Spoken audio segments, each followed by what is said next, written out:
Assalamualaikum warahmatullahi wabarakatuh. Perkenalkan, saya Nira Aisyah Kasim Ratuloli dari Universitas Islam Negeri Makassar, Fakultas Adab dan Humaniora dengan jurusan Ilmu Perpustakaan kelas 1 AP2 dengan NIM 4400-1286.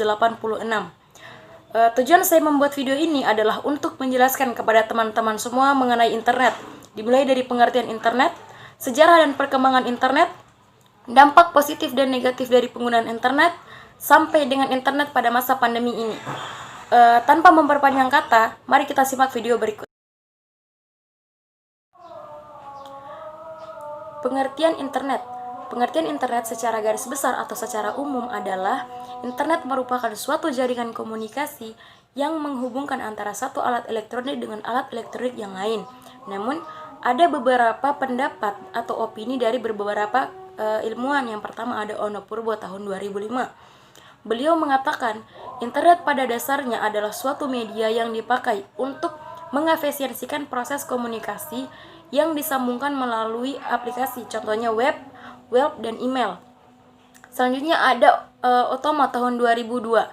Beliau mengatakan, internet adalah singkatan dari International Network, di mana internet merupakan suatu jaringan komputer yang sangat besar dan yang di dalamnya terdapat beberapa jaringan kecil yang saling terhubung antara satu dan yang lain. Kemudian ada Supriyanto tahun 2006.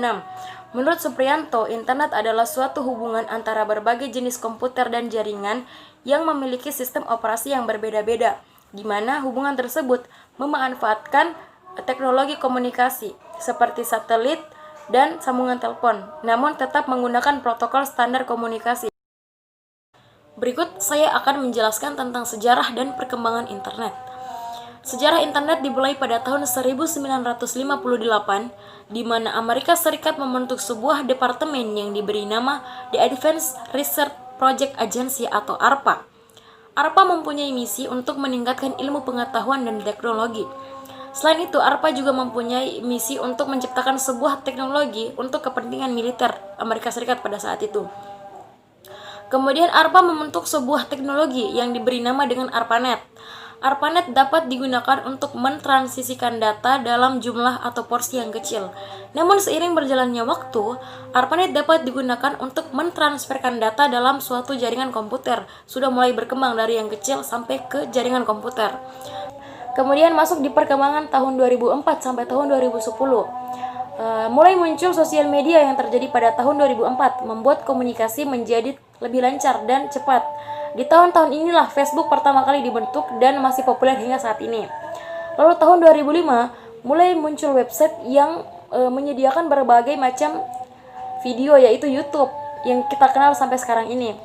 Lalu tahun 2006 itu mulai muncul Twitter dan yang lain-lainnya. Lalu tahun 2010 Instagram dan Pinterest mulai juga diciptakan dan sampai sekarang masih populer. Selanjutnya saya akan membahas tentang dampak positif dan negatif dari penggunaan internet. Terlebih dahulu saya akan menjelaskan tentang dampak positif dari penggunaan internet. Dampak positif dari penggunaan internet yang pertama adalah untuk menambah wawasan pengetahuan. Dampak positif yang kedua adalah internet menjadi media komunikasi. Dampak positif selanjutnya yaitu mudah melakukan transaksi dalam berbisnis. Itulah beberapa dampak positif dari penggunaan internet. Kemudian selanjutnya saya akan menjelaskan tentang dampak negatif dari penggunaan internet. Dampak negatif dari penggunaan internet yang pertama adalah pornografi. Selanjutnya adalah menampilkan kekejaman. Dampak negatif yang sering sekali terjadi yaitu penipuan. Selanjutnya saya akan membahas tentang penggunaan internet di masa pandemi. Selama masa pandemi menyebabkan penggunaan internet meningkat. Menurut data Kementerian Komunikasi dan Informatika Republik Indonesia, terjadi peningkatan penggunaan internet yang sangat tinggi sebesar 40%, dan terjadi pergeseran lokasi mengakses internet, yang biasanya dominan di kawasan perkantoran, sekarang berpindah di kawasan permukiman. Kegiatan yang juga tak terlepas dari penggunaan internet adalah aktivitas belajar mengajar. Aktivitas pendidikan yang hingga saat ini masih terus dilakukan tanpa tatap muka menyebabkan penggunaan internet sangat-sangat diperlukan, baik dari kalangan mahasiswa maupun anak-anak PAUD. Sekian materi pembahasan internet dari saya, dimulai dari pengertian internet, sejarah perkembangan internet, dampak positif dan negatif dari penggunaan internet, sampai dengan penggunaan internet pada masa pandemi. Semoga video ini bermanfaat bagi teman-teman semua dan menambah wawasan bagi teman-teman semua. Kurang dan lebihnya saya mohon maaf. Assalamualaikum warahmatullahi wabarakatuh.